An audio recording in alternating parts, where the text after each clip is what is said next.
Hey guys, I'm currently waiting for a drill press to make some progress with the CNC and laser machines. I'm waiting for an FPGA board to make some progress with the OSMU. And I'm waiting for an affordable 26.5 GHz step attenuator to repair the spectrum analyzer. In the meantime, I'm giving into my guilty pleasure and I'm making a few infomercials with products I couldn't resist.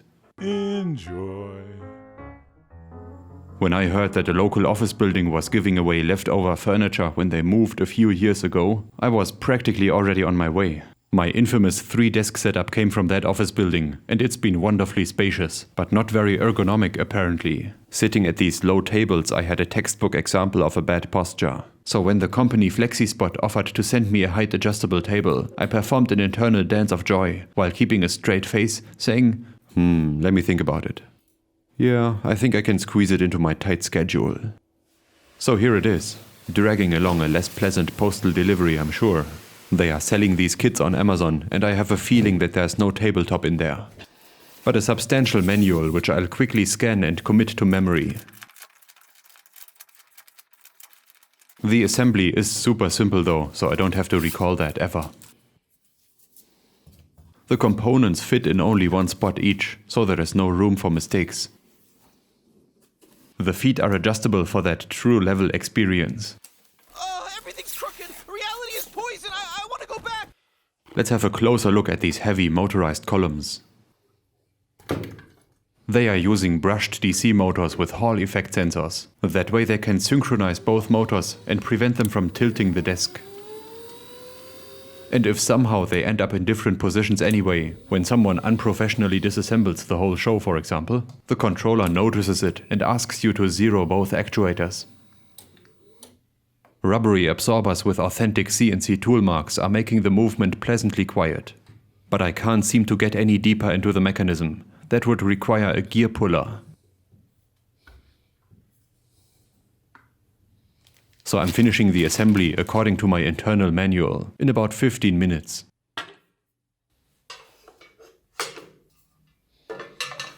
The frame's width is adjustable, so it can accommodate my 100 by 180 centimeter tabletop and probably more.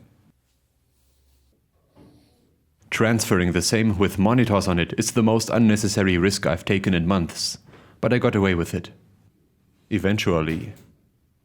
And that's about it, more or less.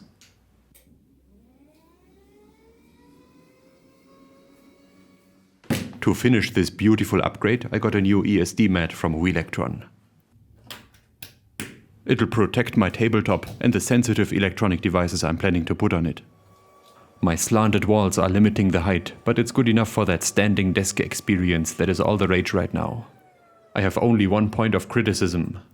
These fasteners can't take lateral load. They should have used countersink holes and tapered head screws instead. It's not a problem to DIY that though.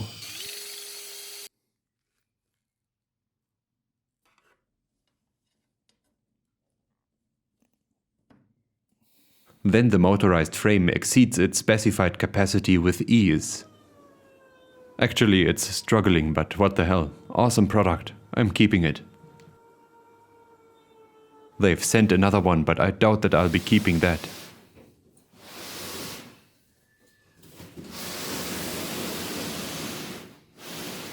It's an indoor exercise bike with a built-in desk.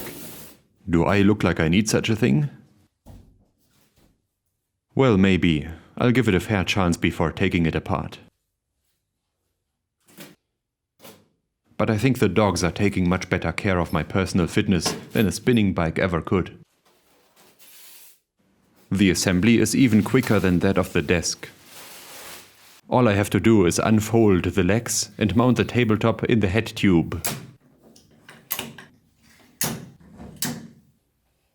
That takes a grand total of one fastener, but in the end it's still a bit wobbly.